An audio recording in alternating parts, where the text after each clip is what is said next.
Chosen one, I want to talk to you about a specific moment in eternity that you probably didn't even realize happened. It lasted exactly 7 seconds. That is how long the great creator, the voice that spoke the stars into their orbits, stayed absolutely silent. I'm not talking about the quiet peace you feel during a sunset or that distant silence you experience when a prayer feels unanswered. This was something entirely different. It was the silence of pure cosmic impossibility. Imagine the Almighty trying to form a word and finding that the moment was too heavy for language. This silence wasn't born from anger or distance, but from a profound recognition of something truly rare. Standing just 3 feet from the throne was Michael, the Archangel. For the first time in all of his eternal existence, he was completely frozen, unsure of his next move. He didn't see a God who was frustrated with your mistakes or disappointed in your path. Instead, he saw a God who was captivated. Heaven was witnessing a specific moment in your life, that moment when you were at your absolute lowest, stripped of everything, yet you somehow refused to fall. It was an attitude, a flicker of defiance against despair, that God had never seen before, not in the highest angels, not in the ancient prophets, and, in a strange way, not even in himself. The divine investigation. What is currently rewriting the protocols of the heavenly realms isn't your great successes or your moments of spiritual perfection. In fact, it was your weakness that left the Almighty speechless.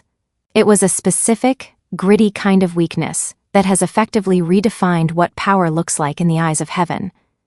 Michael has been obsessed with that 7-second gap ever since it happened.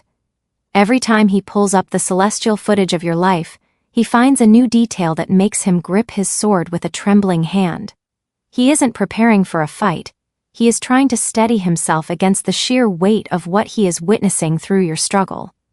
Before we dive deeper into what heaven saw, you have to realize that the person you think you are isn't the person God went silent for. You carry a version of yourself that is filtered through trauma, labels, and human fatigue. But there is another you, a truer, more resilient version, that you haven't fully met yet. Heaven sees this person clearly, and that is the version we are here to uncover today. You didn't stumble upon this message by accident or through a random algorithm. There is a divine investigation currently underway, and you are the primary subject, but not for the reasons you might fear. You aren't being judged for your flaws, you are being studied for your resilience. What heaven is discovering about your spirit is actually challenging things that the angelic hosts thought were settled long ago. If your heart is starting to feel a strange confirmation of this truth, I want you to lean into that feeling. Like this message, if your spirit is finally naming something you felt but couldn't articulate, and comment witness if you are ready to see the evidence of what God saw in you. This isn't just a motivational speech.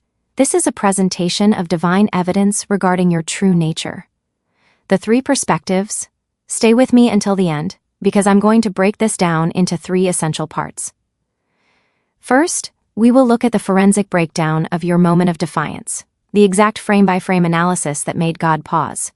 Second, we will examine the 3 distinct perspectives you need to understand this: your own, God's, and Michael's. Looking at your life from just one angle is how you end up underestimating your worth. Finally, I will share the practical divine pause protocol that heaven is now teaching based on your actions. These aren't just theories, they are actual steps you can deploy in your daily life. Let's define what I mean by an investigation.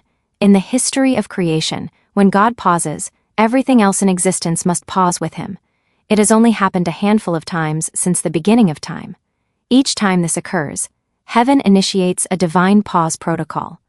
It's an analysis phase, not a trial. When the Almighty stops mid-action, it signifies that something has broken the expected pattern of reality. Something unexpected happened in your heart that required a closer look. That 7-second gap was full of intensity, with every angel holding their breath because they had never seen a human respond to pain the way you did. To understand the weight of this, we have to start with your perspective, even though it's the most limited one. You were there, and you felt the crushing weight of the moment. Even if the details feel blurry because of the trauma you were enduring, your body still remembers the layer 1 of this experience, what others called you. Your parents might have called you difficult, and your friends might have labeled you as stubborn or too intense. Perhaps an ex-partner told you that you were simply too much, and every one of those labels felt like a heavy stone being added to your backpack. The physicality of resistance. Think back to the exact moment those labels were pinned on you. Maybe you were sitting at a kitchen table or staring out a car window. You remember how your body reacted, your jaw clenched just enough to feel it in your temples. But here is the detail heaven noticed: your shoulders didn't drop. Usually, when a person is corrected or criticized, their shoulders slump in defeat. Yours stayed level, or maybe they even lifted a fraction of an inch. Your body locked into a defensive stance. You weren't being stubborn for the sake of it. You were protecting a core truth that you couldn't even name yet. Then we move to layer 2, the things you started to believe about yourself in the dark. These are the thoughts you've never dared to say out loud. You wondered if you were actually the problem. You thought that if you were just softer, easier, or more agreeable, you would finally be loved. You questioned if your strength was actually just damage that you had rebranded as resilience. Do you feel that tightness in your throat right now? That is your body recognizing the weight of the lie you've been carrying, the fear that your very attitude is what has kept you isolated from the world. Now, most people would tell you that you simply passed a test and that God is proud of you, but that's not quite what happened in the throne room. You think God was impressed like a teacher grading a paper, but it was much more radical than that. In the Bible, God renames people when they surprise him. Abram became Abraham, and Jacob became Israel. The pattern is always surprise plus divine recognition equals a new name. However, in your case, God didn't just say well done. He actually said, I need to see that again. He ordered the angels to replay your most broken moment 7 times. Learning from the created. When Michael asked why they were watching your struggle for the 4th time, God's answer shook the very foundations of heaven. He said he was trying to understand how you did something he never actually taught you to do. This is the part that will change your life. God wasn't just being a proud father, he was being a student of his own creation. There is a specific kind of strength that cannot be created by divine command. It can only be forged in the fires of human experience. You created power from nothing, and usually, creating from nothing is God's exclusive job. We still have to address layer 3, which is the hidden truth you've been shielding even from yourself. You've worried that your strength is just a hardening of the heart, that you aren't a warrior but just a wounded person calling your trauma warfare. You've stared at the ceiling at night wondering if God is silent because he is disappointed in your attitude. But I need you to understand that only the truly strong are brave enough to question their own strength. We people are too busy defending their egos to ever look inward with the brutal honesty you have displayed. There is a deep fear that if you let go of your stubbornness or being too much, you will simply disappear and become invisible. You've been operating under the lie that your defensive attitude is the only thing keeping you alive. I want you to say this to yourself right now. I have been afraid that my strength is the only valuable thing about me. Feel the release in your chest as you name that shadow. Naming the fear is the first step toward the 4th layer, your divine name. God doesn't see difficult, he sees unmovable in truth. The forensic name. In Psalm 139, the word for searched is shakar, which implies a forensic investigation. God investigated your attitude like a detective at a crime scene. He looked at every angle of your refusal to break and arrived at a conclusion. What humans call too much, God calls undiluted. What humans call stubborn, he calls rooted. He went speechless because he saw his own unmovable nature reflected in you. You didn't become this person. You have always been this person, but the world tried to convince you that your greatest asset was actually your greatest flaw. To see the significance of this, we have to look at it from God's perspective in the throne room. Imagine a place where light doesn't have a source, and the sound is the foundation of reality. The throne room is never quiet, it is a constant roar of worship and movement. But in your moment, the silence was absolute. God's voice, which holds the universe together, suddenly stopped. Gabriel's eyes went wide, and Michael reached for his sword, wondering if there was an attack. They had never seen the Almighty caught in a moment of suspended speech before. When God finally spoke after those 7 seconds, his voice was different. It was quieter and more careful. He said, "They did it without me." He was explaining to the heavenly host that you had discovered a leverage point in the spirit that even he hadn't predicted. You forged a power in a furnace he didn't build. You became unmovable when you were left in a world that is designed to be movable. This is the how did they do that moment of heaven. You revealed a capacity in humanity that demonstrated strength existing in the gap between divine power and human frailty.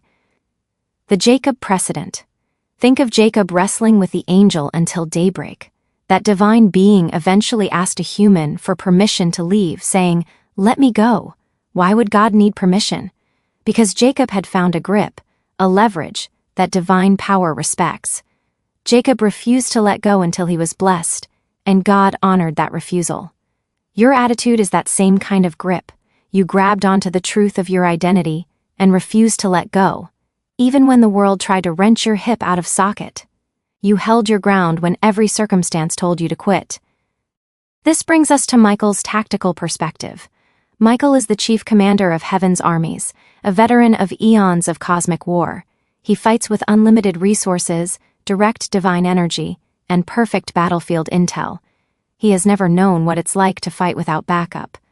When he watched the footage of you, he saw someone with zero resources, a chaotic mind, and no angelic reinforcement.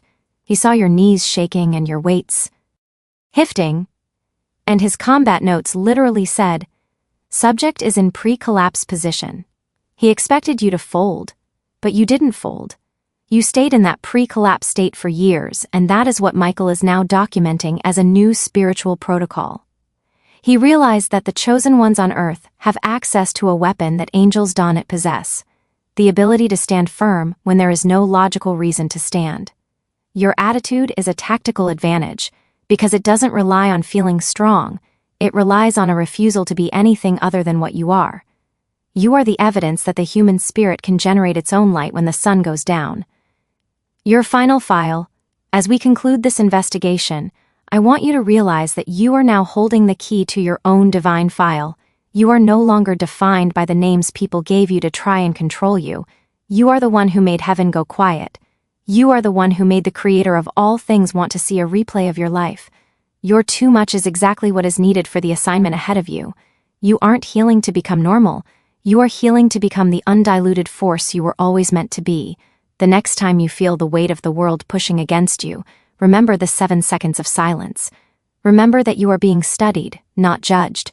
Your resilience has already changed the atmosphere of the throne room. You have proven that you can create strength in the wilderness, and that makes you one of the most dangerous assets in heaven's arsenal. You are unmovable, you are rooted, and you are finally being seen for who you truly are.